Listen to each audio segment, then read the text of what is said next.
Hello दोस्तों, again आज का वीडियो फार्मास्यूटिकल कंपनी के ऊपर हम लोग बनाने वाले हैं। एक बहुत बढ़िया आईपीओ रिसेंटली लॉन्च होने वाला है। इससे पहले एक आईपीओ ऑलरेडी लॉन्च हो चुका है जिसमें 180x ऑलरेडी तत्व चिंतन के अंदर सब्सक्राइब हो चुके हैं। तो ये एक और फार्मास्यूटिकल कंपनी है। इस टाइम पे ये फार्मास्यूटिकल्स कंपनी क्यों होड़ पे आ रही है कि अपने आईपीओ लॉन्च कर रही है, राइट? आप मुझे गेस करके बताओ ये फार्मास्यूटिकल कंपनीज कौन सी है। आपने सही पहचाना, Glenmark life science IPO, right? इस आईपीओ के माध्यम से आपको दर्द होता है, तकलीफ होती है ना? और पैंडेमिक टाइम में आपने नोटिस किया होगा काफ़ी सारी मेडिसिन की ज़रूरत पड़ रही है हम लोग को। हर तरीके की मेडिसिन की ज़रूरत होती है। तो ये जो मेडिसिन का जो रिसोर्स होता है, जो इंग्रेडिएंट्स होते हैं, ये कौन प्रोवाइड कराता है? Yes, Glenmark life science. ये उसी प्रोडक्ट से रिलेटेड है कि ये जो मेडिसिन बनती है उसके जो इंग्रेडिएंट्स हैं, इनका लार्जेस्ट मैन्युफैक्चरिंग कंपनी है। और इनकी जो लिगेसी है फार्मा, यानी कि ग्लेनमार्क फार्मा जो पेरेंट कंपनी है इसकी, इसी का ये आईपीओ है, राइट? अब मैं अगर लिगेसी की बात करूं, फॉर एग्जांपल अगर मेरे डैडी करोड़पति हैं, राइट, तो मैं क्या करोड़पति नहीं हूं? मैं ऑटोमेटिकली करोड़पति हूं। अगर मेरे डैडी करोड़पति है, उनके ऊपर अच्छा खासा लोगों का ट्रस्ट है मार्केट के अंदर, तो क्या मेरे पर ट्रस्ट नहीं होगा? 110% साहू फैमिली के नाम से ट्रस्ट ऑटोमेटिकली आ जाएगा। तो ग्लेनमार्क अपने इस सब्सिडरी को लेके आया है जो कि आप लोगों को एपीआई प्रोवाइड कराता है बेस्ट क्वालिटी का, राइट? सो आइए जान लेते हैं about the company. Incorporated in 2011, right? 21 साल का ग्लेनमार्क फार्मा की जो एक्सपीरियंस है, उसने एक सब्सिडी चालू करी है जो कि 2011 में स्टार्ट किया इन लोगों ने। ऑलमोस्ट आप कैलकुलेट कर लीजिए 10 साल इनको काम करते करते हो गए। तो पहला चेकलिस्ट 10 ईयर्स ऑफ एक्सपीरियंस, और इनके जो डैडी हैं उनको 21 ईयर्स ऑफ एक्सपीरियंस इस पर्टिकुलर फील्ड के अंदर है। दूसरा पॉइंट, जो सीईओ ऑफ ग्लेनमार्क साइंस है वो हमारे यासीर रजवी जी हैं, जो कि सीईओ बने इस कंपनी के 2019 के अंदर। इनके अंडर में इस कंपनी के जितने भी बिजनेस हैं इनके कंट्रोल में है। और Glenmark science is the leading manufacturer of active pharmaceutical company, और Glenmark is the leading manufacturer of APIs. APIs की फुल फॉर्म क्या है? Active pharmaceutical ingredient, right? तो जो बेस्ट क्वालिटी का है वो लोग प्रोवाइड करा रहे हैं, ये लोग प्रोवाइड करा रहे हैं उसके अंदर, जो कि अलग अलग थेरेपीज में या फिर आप कह लो थेरेपेटिक एरियाज में यूज होता है, राइट? अब इस कंपनी की कुछ नेक्स्ट लेवल की पावरफुल क्यों बनाती है वो मैं आपको समझाता हूं। 120 हाई क्वालिफाइड एपीआईज ये लोग प्रोवाइड कराते हैं। 120 प्लस 540 प्लस कस्टमर्स इनके पास वर्ल्ड वाइड हैं। 39 पेटेंट्स इनके नाम पे रजिस्टर्ड है। यस, 39 पेटेंट्स मेडिसिन की दुनिया में इनके पास रजिस्टर्ड है। और मजे की बात, ये जो बिजनेस है इनका इंडिया के साथ साथ बाहर की कंट्रीज के साथ भी हैं, जिसमें अमेरिका, आपका जापान, ये सब कंट्रीज इसके अंदर इन्वॉल्व हैं। और इनके 4 मैन्युफैक्चरिंग प्लांट्स हैं, 4 मैन्युफैक्चरिंग यूनिट्स हैं। जैसा कि तत्व चिंतन का था, पोर्ट के बाजू में है तो उनको एक एडवांटेज था, तो इनका भी पोर्ट के बाजू में। फॉर एग्जांपल मैं आपको बता दूं, सेम कौन सा पहला कंट्री जो तत्व में था, अगर आपने आईपीओ का रिव्यू देखा होगा तो आपको समझ में आया होगा, अंकलेश्वर एंड दहेज। भाई दहेज वाला नहीं, दहेज इनकी सिटी का नाम है, राइट? तो दहेज के अंदर जो गुजरात में एस्टेब्लिश है, और इनका मुंबई के अंदर भी 2 प्लांट्स हैं जो कि मोहोल एंड कुरकुम मुंबई के अंदर है, राइट? और and it has 4 manufacturing companies. पहला 2 जो यूनिट्स हैं वो गुजरात के अंदर है, और रिमेनिंग जो 2 यूनिट्स हैं वो मुंबई के अंदर है। जो 2 यूनिट्स हैं, जैसे तत्व का आपका था यूनिट्स गुजरात के अंदर दहेज एंड अंकलेश्वर, राइट? गुजरात के अंदर मोहोल एंड कुरकुंभ। तो ये 4 स्टेट्स में, ये 4 सिटीज में इन लोग की मैन्युफैक्चरिंग यूनिट है, जिसकी कैपेसिटी ऑलमोस्ट गाइस बिलीव नहीं करोगे 725.8 किलो लीटर के आसपास की है, जो कि ये जो रिकॉर्ड है ये रिकॉर्ड 2020 का है, 31 मार्च 2020 का रिकॉर्ड है। अभी 21 आ गई है, राइट, एक साल ऑलमोस्ट हो गया है, तो इसमें तो और उन्होंने अपनी कैपेसिटी बढ़ा ली होगी। तो ये कुछ, और इनकी जो एक्सपर्टाइज है वो एक्टिव फार्मास्यूटिकल इंग्रेडिएंट्स यानी कि एपीआई के अंदर, दूसरी चीज रिसर्च एंड डेवलपमेंट के अंदर भी ये अच्छे से अपने पैरों को मजबूती से जमा के रखे हुए हैं। मैन्युफैक्चरिंग कैपेबिलिटीज इनके अंदर काफी सारी है, जो कि इंग्रेडिएंट आपको प्रोवाइड कराती है, मैन्युफैक्चर करके डिफरेंट डिफरेंट कंट्रीज को देती है, इंडिया की कंट्रीज, इंडिया में और डिफरेंट डिफरेंट कंट्रीज में आपको देती है। और कॉन्ट्रैक्ट डेवलपमेंट एंड मैन्युफैक्चरिंग यानी कि कॉन्ट्रैक्ट भी लेते हैं मैन्युफैक्चरिंग एंड डेवलपमेंट का। अच्छा, अब चलिए बात करते हैं इनके प्रोडक्ट्स के बारे में कि वो जो एपीआईज की बात कर रहे हैं वो किस चीज से रिलेटेड हैं, आइए समझ लेते हैं। So the company develops and manufactures and supplies, सबसे पहले सीवीएस समझ लीजिए। सीवीएस क्या है? Cardiovascular disease.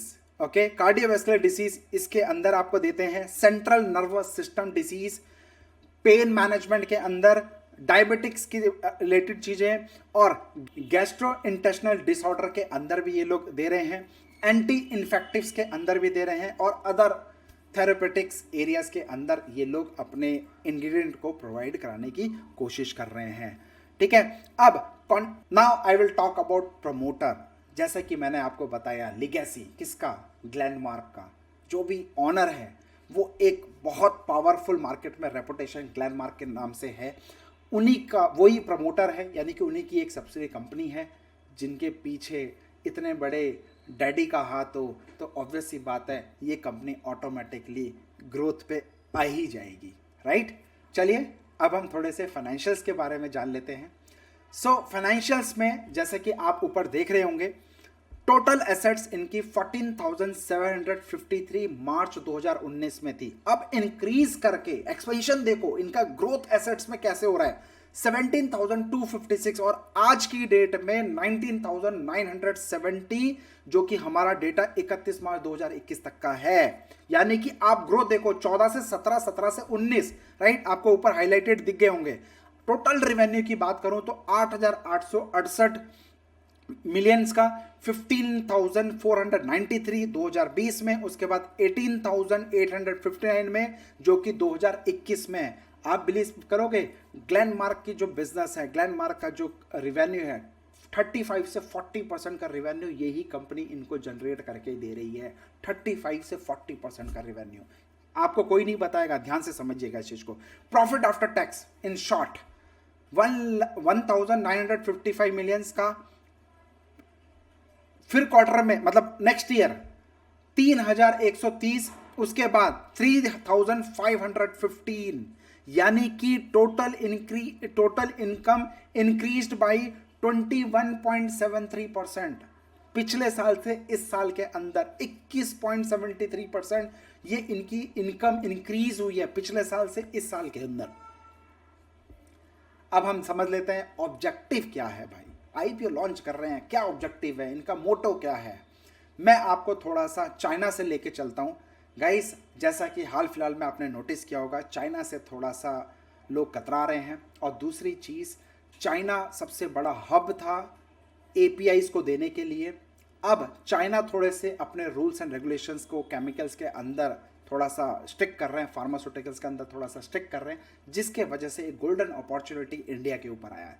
तो उसी गोल्डन अपॉर्चुनिटी को एक्सेप्ट करने के लिए कि आगे चल के हमारे ऊपर लोग निर्भर हो, हमारे ऊपर लोग डिपेंडेंसी हो जाए, तो उस वजह से इस तरीके के, जैसे कि तत्व का आया था, तत्व चिंतन फार्मास्यूटिकल आईपीओ आया था, फिर अभी ये लाइफ साइंस ग्लेनमार्क का जो आ रहा है, ये इसीलिए अपने पैर जमाने की कोशिश कर रहे हैं, क्योंकि this is a right time so that अगर वो जो एपीआईज हैं, अगर ये मैन्युफैक्चरर बन जाए, इंडिया एक हब बन जाए, तो सारी कंट्रीज हमारे पे डिपेंड हो जाएगी, और आगे आने वाले 5-10 साल के अंदर फिर इंडिया का बोलबाला होने वाला है, राइट। सो कहीं ना कहीं इस चीज को नजर रख के इस तरीके के आईपीओस जो फार्मा से रिलेटेड है वो लोग लॉन्च कर रहे हैं और अपने आप को पावरफुल बना रहे हैं। अच्छा, अगर पूरी दुनिया आपके ऊपर अट्रैक्ट करेगी तो आपके पास उस तरीके का एक्सपेंशन होना चाहिए, उस तरह की टेक्नोलॉजीज होनी चाहिए, उस तरह का R&D होना चाहिए, उस तरह का इंफ्रास्ट्रक्चर होना चाहिए, राइट, तभी आप दे पाओगे। तो उसके लिए चाहिए पैसा। तो ये लोग आपके पास आए हैं, क्या आप इंटरेस्टेड हो इनको पैसा देने के लिए?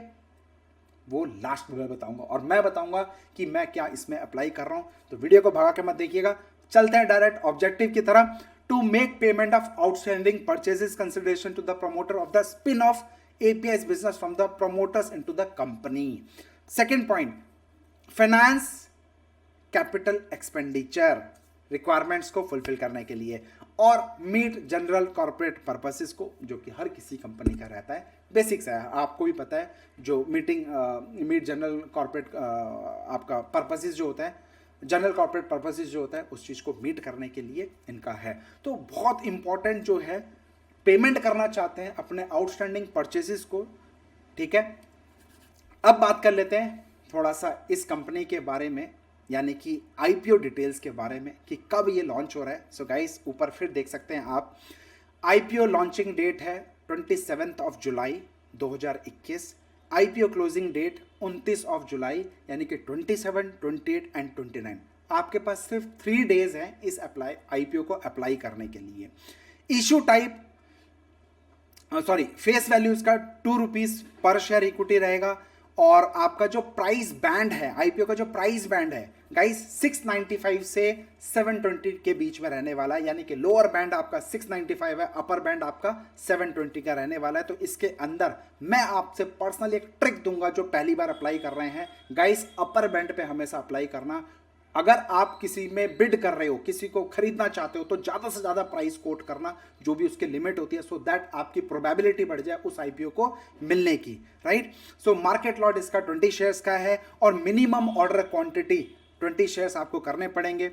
और ये जो लिस्ट हो रही है, बहुत खुशी की बात ये है, बहुत अच्छी बात ये है, जो लिस्ट हो रही है NSE एंड BSE दोनों के अंदर ये लिस्ट हो रही है, राइट। तो उसका अलग आपको एडवांटेज मिलता है, ठीक है। और 1513 करोड़ रुपीस का पैसा इस IPO के माध्यम से जुटाने की कोशिश कर रहे हैं, जिसमें फ्रेश IPO 1060 रुपीस का है, 1060 करोड़ रुपीस का है फ्रेश IPO। और ऑफर फॉर सेल, इसके ऊपर मैं आपको वीडियो बना दूंगा, what is offer for sale, no need to worry about it. So offer for sale आपका 453 करोड़ का ये ऑफर फॉर सेल होने वाला है, और book value of the share after IPO is 147.95 rupees, okay, जो बुक वैल्यू इसकी होने वाली है आफ्टर IPO।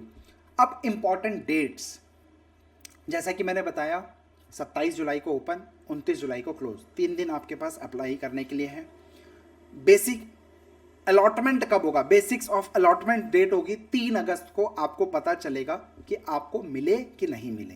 3 अगस्त को, 4 अगस्त को अगर नहीं मिले तो आपके पैसे वापस हो जाएंगे, और अगर मिल गए तो 5 अगस्त को आपके अकाउंट में, यानी कि डिमेट अकाउंट में वो शेयर्स क्रेडिट हो जाएंगे, ठीक है। और IPO लिस्टिंग डेट कब है गाइस? 6 अगस्त, 6 अगस्त को लिस्टिंग डेट है। और आज हमारा जोमेटो का IPO खुला, जिसमें ऑलमोस्ट 80% की गेन, खुलते ही साथ 80% तक का हाई बनाया। और गाइस, लाइव ट्रेड मैंने करके दिखाया, जिसका मैं आपको ऊपर देखो, मैंने इसी में IPO में जो अप्लाई किया था, आपको ही पता है IPO में मैंने जोमेटो में पर्सनली अप्लाई नहीं किया था, मैंने क्लियर कट बताया था। लेकिन जो इसका जो प्रॉफिट है, जो आप सोचते हो कि यार 1 लॉट 2 लॉट 5 लॉट जितना भी मिलता है, वो मैंने अपनी IPO स्ट्रैटेजी के माध्यम से इंट्राडे ट्रेड करके जितना चाहिए था मैंने बना लिया। ऑलमोस्ट 8 से 10 पॉइंट का मैंने प्रॉफिट खाया 1000 क्वांटिटी में। तो 8-10 हज़ार रुपये मेरे आज इंट्राडे में इस IPO से बन गए, जिस चीज़ के लिए आप अप्लाई करना चाहते थे कि यार मेरे को लिस्टिंग गेन होगा, ये होगा, वो होगा, फलाना ढमकाना, राइट। एनीवे, तो वो एक पर्सनल मेरी स्ट्रैटेजीज है जिसके ऊपर मैं काम करता हूँ। और अब चलती है, इसका जो लॉट साइज है गाइस, मिनिमम 1 लॉट जिसमें 20 शेयर्स हैं, और अमाउंट 14,400 रुपये का पड़ेगा। अब आपको पता होगा नहीं पता होगा, I don't know guys, 2 lakh से ज़्यादा का आप इन्वेस्टमेंट किसी भी IPO में नहीं कर सकते, ये सेबी का रूल है, राइट। तो आप मैक्सिमम कितने कर सकते हो? 13 लॉट्स पे ही आप अप्लाई कर सकते हो, जो 260 शेयर्स टोटल नंबर ऑफ आने वाले हैं, जिसमें 13 इंटू 260 अगर मैं 260 इंटू प्राइस अगर कैलकुलेट करूं तो 1,87,000 अपर बैंड के साथ इंटू करूं तो 1,87,200 का आप इन्वेस्टमेंट मैक्सिमम इसमें कर सकते हो। मैं आपको लास्ट में एक ट्रिक बताने वाला हूँ कैसे आपको ये आईपीओ मिलने वाला है। Stay tune with us. So अब इसमें बहुत इंपॉर्टेंट पीयर कंपैरिजन की बात करूँगा। गाइस, इसके जो दूसरे कंपिटिटर्स हैं, Divi's lab, Laurus lab and Glenmark, ये 3 इसके मेन कंपिटिटर हैं। और खासकर डिविज लैब का जो पीयर कंपैरिजन है, जैसे कि आप ऊपर देख रहे होंगे, डिविज लैब का पीयर कंपैरिजन 63.65 का है, जबकि इसका ग्लैनमार्क लाइफ साइंस का जो आईपीओ का पीई रेशो है वो 22.8 है। सोचो, 22 एंड 63। जो आइडल होता है वो 40 से अगर नीचे है तो बढ़िया होता है, राइट? और ये 40 से 63 ऊपर का है, राइट? सो जो पीई रेशो है, कहाँ 20 राउंड फिगर में, कहाँ 60, आप अंतर देख सकते हो। क्या ये बेनिफिट वाला आपका सौदा है? क्या आपको इसमें अप्लाई करना चाहिए? क्या ये आपको अप्लाई करना चाहिए? मैं आपको अपना कंक्लूजन दूंगा, उससे पहले एक बार और कंक्लूजन कर देते हैं। लीडिंग मैन्युफैक्चरर और सेलेक्टेड स्पेशलाइज आईपीस। मैं आपको इसके स्ट्रेंथ यानी कि कंक्लूजन दे देता हूं। Leading manufacturer of selected specialise APIs for chronic therapeutic areas like CVS, CNS, diabetics and pain management. ये 4 जो इसके हैं बेहतरीन प्रोडक्ट हैं, जिसके बेसिस पे ये 80% टिका हुआ है। Export products in Europe, Latin America, north America, Japan और रेस्ट ऑफ द वर्ल्ड के अंदर ये करता है, जो मेजर इनके कंट्रीज जो एक्सपोर्ट्स करते हैं। Strong relationship with leading global generic companies, okay. Proven track record है, जिसका मैंने आपको परफॉर्मेंस फाइनेंशियल का दिखाया था आपको। और high quality product manufacturing and R&D के अंदर हाई क्वालिटी प्रोडक्ट्स। और इसके पीछे लेगेसी जो मैंने बताया, ग्लैनमार्क का जो ब्रांड है वो इसके पीछे है, तो इसको कहीं हिलने नहीं देगा, इसको उठा के लेके जाएगा, राइट? ये इंपॉर्टेंट चीज़ें इसके अंदर है। तो अब मैं अपने बारे में बताता हूँ गाइस, कैसे आप लोगों को ज़्यादा से ज़्यादा अगर आप इस अब मैं आपको अपने बारे में बताता हूँ कि यस, मैं इस आईपीओ के अंदर अप्लाई करने की पूरी कोशिश करूँगा। इस अप्लाई को ज़्यादा प्रोबेबिलिटी कैसे होगी हाई कि ये मेरे को मिले, क्योंकि अच्छी चीज़ जल्दी से आपको मिलती नहीं है, वो ऊपर ही ऊपर बिक जाता है, और ख़राब चीज़ सबसे पहले आपको चिपका दिया जाता है। ये मार्केट का रूल है, मार्केट का नहीं, हर जगह का रूल है। अच्छी चीज़, जैसे आप कहीं प्लॉट्स ले रहे हो, बिल्डिंग ले रहे हो, प्रॉपर्टी ले रहे हो, अच्छी चीज़ जो बड़े मैनेजमेंट के लोग हैं वो खुद ही रख लेते हैं। कचरा चीज़ सबसे पहले आपको बेच देते हैं, राइट? सिमिलरली अगर इस स्टॉक में, मेरे को तो बहुत पावरफुल लगा, आई एम वेरी एक्साइटेड कि इस तरह के फार्मास्यूटिकल कंपनीज आ रही हैं जिसकी डिपेंडेंसी हमारे के, जो दूसरी कंट्रीज की डिपेंडेंसी हमारे ऊपर है, तो मैं तो इसके ऊपर अप्लाई करने जा रहा हूँ। अब मिलेगा कैसे, ये इंपॉर्टेंट है दोस्तों। मिलेगा कैसे सर? नहीं मिलता है आईपीओ। गाइस, मेरे पास 2 चीज़ें हैं। पहली चीज़, I will apply different accounts, यानी कि पापा के, मम्मी के, चाचा के, चाची के, ताऊ के, ताई के, बेटा के, बेटी के, जिसका भी आपके रिलेशन में है अकाउंट है ट्रेडिंग का। अगर नहीं है, डिस्क्रिप्शन बॉक्स में ट्रेडिंग अकाउंट आपको लिंक मिल जाएगा, वहां पे इमीडिएट बेसिस पे विद इन 5 to 10 मिनट्स के अंदर आप अपना अकाउंट ओपन करा सकते हो। जीरोधा, एंजल, एलाइज ब्रांड्स हैं, अच्छे नाम है, अच्छे क्वालिटी है, इनके अंदर भी मेरे अकाउंट्स है। तो आप लोग अभी के अभी लिंक ज्वाइन करके अकाउंट ओपन कर लो और हमारे पर्सनल ग्रुप में ऐड हो जाओ, जहां पे हम एल्गो कॉल्स आप लोग को फ्री ऑफ कॉस्ट देने की कोशिश करते हैं, राइट?